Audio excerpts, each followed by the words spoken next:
I managed to see the wonderful film The Northman the other day. Having been looking forward to the spectacle after witnessing the vivid and ritual-heavy trailer the other week, I can attest that the film did not disappoint. On an objective level, this is a very well-made film, artistically beautiful and cleverly shot, albeit in a slightly odd aspect ratio. This has to be the most realistic portrayal of Norse pagan practice ever committed to the screen. There was, for example, an extended firelit Ulfhethna berserker ritual with a living rendition of the Odinic spear dancer from the Torslunda plates. The avenging protagonist Amleth was referred to as a beast wearing man flesh at one point, alluding to the wolf or dog shape-shifting of the ancient Indo-European Koryos tradition that continued into Norse society and the Germanic Mannabund war bands.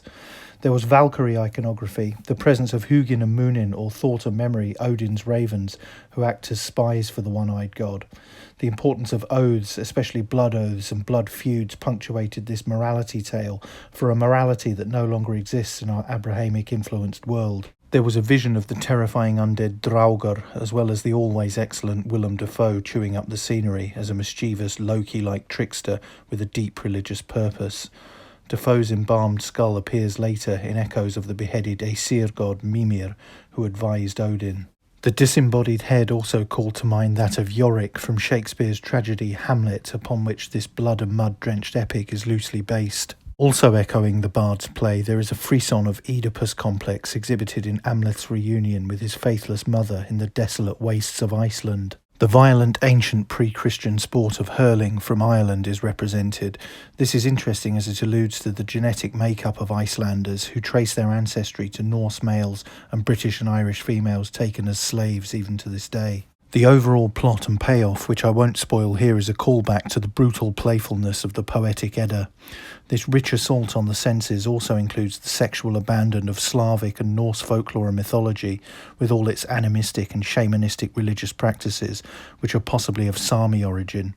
This is complete with the use of mind-altering fly-agaric mushrooms and the mead of poetry.